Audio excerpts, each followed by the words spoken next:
আসসালামু আলাইকুম, welcome to back my channel Ichamati তুমি বড়ই বেয়ারা।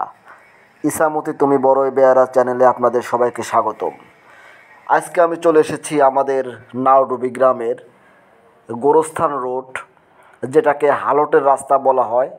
সেই হালটের রাস্তায় দেখেন কত সুন্দর একটা পরিবেশ। গ্রামের মেঠো পথ দিয়ে হেঁটে যাচ্ছে গরু এবং সাথে তাদের গরুর বাছুর, এবং গরুর যে মালিক তিনিও যাচ্ছেন গরুর পিছনে পিছনে।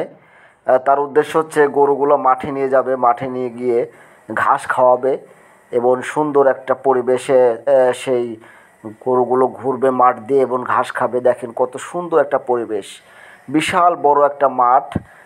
এই মাঠে শুধু এই দিক থেকে তাকালে ওই দিক পর্যন্ত দেখা যায় না, এত বড় একটা মাঠ। দেখুন কত সুন্দর একটা মাঠ, অনেক সুন্দর একটা পরিবেশ। বিকেলে যদি আপনারা এখানে ঘুরতে আসেন অনেক মজা পাবেন। দেখুন আপনারা যদি রোদের মধ্যে যদি আসেন তাহলে রোদের ভিতরে মানে গাছের নিচে দাঁড়িয়ে আপনারা ছায়া অনুভব করতে পারবেন। সেই রকম একটা বিশাল বড় একটা গাছ আছে এখানে মাঠের মাঝখানে, একদম হালটের রাস্তার শেষ সীমানায় এই গাছটা। আপনারা মাঝখান দিয়ে এসে যখন আপনারা ক্লান্ত হয়ে যাবেন তখন আপনারা এই গাছের নিচে বসে রেস্ট নিতে পারবেন। দেখুন খুবই সুন্দর একটা পরিবেশ, একটা পর্যটন এলাকা। এই এলাকা হয়তো আমরা অনেকেই তাচ্ছিল্য করি বা এটাকে তেমন মূল্যায়ন দিই না, কারণ আমাদের নিজের গ্রাম বলে আমরা এটাকে অতটা মূল্যায়ন করি না। কিন্তু এটা এমন একটা সুন্দর একটা জায়গা, এটা যদি ঢাকার কোনো আশেপাশে থাকতো তাহলে দেখতেন প্রতিদিন বিকেলে এই রাস্তা দিয়ে হাঁটা যাইতো না, এত লোক এখানে আসতো।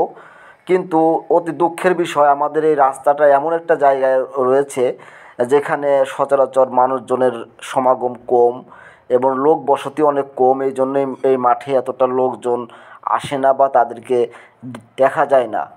অনেক সুন্দর একটা মাঠ, আপনারা অবশ্যই এটা উপলব্ধি করবেন। আপনারা যারা ঢাকায় থাকেন বা শহর এলাকায় থাকেন, বিভিন্ন দূর দূরান্তে থাকেন, তারা অবশ্যই একটি বার একটু উপলব্ধি করে দেখবেন যে আমাদের মাঠটা কত সুন্দর একটা পরিবেশ এখানে, যেটা লক্ষ লক্ষ হাজার হাজার টাকার বিনিময়ে ওইরকম পরিবেশ পাওয়া যাবে না। যদি আপনারা কখনো এই রাস্তার সংস্কার করেন বা এটা একটা পর্যটন এলাকা বানান, একটা ভ্রমণের জন্য একটা এলাকা সিলেক্ট করেন, তাহলে যদি আপনারা এটাকে একটু পরিচর্যা করেন বা যদি রাজবাড়ী যারা গণ্যমান্য লোক আছে তারা যদি এটাকে একটু ভ্রমণের মতো বা ঘোরার মতো একটা পরিবেশ তৈরি করে দেন, তাহলে অবশ্যই আমি আশা করি এখান থেকে ভালো একটা ফল পাওয়া যাবে। দেখুন কত সুন্দর একটা মাঠ। যারা ভ্রমণ পিপাসু মানুষ, যারা ঘুরতে ভালোবাসে, তারা অবশ্যই আমাদের এই মাঠে আসবেন।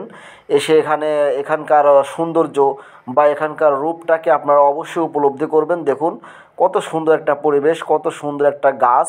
এই আপনারা যদি এই বা গাছের নিচে আসেন, যদি এখানে বসেন তাহলে আপনাদের এখান থেকে যাইতে ইচ্ছা করবে না, এত সুন্দর একটা গাছ, বিশাল বড় একটা গাছ। এবং গাছের নিচে অনেক সুন্দর একটা মনোরম পরিবেশ, যেখানে আপনারা বসলে অটোমেটিক আপনাদেরকে ভালো লাগা শুরু হয়ে যাবে। আপনারা অনেক ভালো অনুভব করবেন, ভালো ফিল পাবেন। তো আমি আপনাদের সবাইকে আমন্ত্রণ জানাবো বা সবাইকে রিকোয়েস্ট করব, যদি একবার হলেও আপনারা আমাদের এই মাঠে এসে ঘুরে যান, এখানকার পরিবেশটা কেমন দেখে যান। আপনারা 3টা থেকে 4টের মধ্যে আসবেন, তাহলে মাঠে আর কি রোদটা একটু কম থাকবে, আপনারা ঘুরে মজা পাবেন। আর কিছুদিন পরে অবশ্যই আমাদের এই মাঠে ফসল যখন হবে, এখন ফসলের জন্য মাঠকে পরিচর্যা করা হচ্ছে। কিছুদিনের মধ্যে আমাদের এই মাঠে ফসল রোপণ করা হবে। যখন ফসলটা রোপণ করবে, যখন সবুজ সবুজ ফসল প্রত্যেকটা মাঠ জুড়ে হবে, তখন এর রূপটা সম্পূর্ণ চেঞ্জ হয়ে যাবে, অনেক সুন্দর একটা পরিবেশ হবে। সো আমি আপনাদেরকে সাজেস্ট করব, আপনারা অবশ্যই আপনারা হচ্ছে জানুয়ারি মাসের মানে হচ্ছে মাঝখানে কিংবা জানুয়ারির শেষের দিকে আপনারা এখানে আসবেন। দেখবেন কত মজা পাবেন আপনারা, কত ভালো একটা ফিল হবে আপনাদের ভিতরে, কত ভালো স্বাস্থ্যসম্মত, কোনো ধোঁয়া নাই, হচ্ছে গাড়ির হর্ন নাই, কোনো সারা শব্দ নাই, অনেক মনোরম একটা পরিবেশ। আপনারা অবশ্যই আমাদের এই মাঠে আসবেন।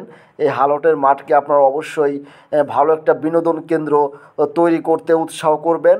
আর আমি আমাদের গ্রামের মেম্বার কিংবা চেয়ারম্যানের দৃষ্টি আকর্ষণ করছি, আপনারা অবশ্যই আমাদের এই রাস্তাটাকে দেখবেন, যাতে এটা একটা বিনোদন কেন্দ্র বানানো যায়।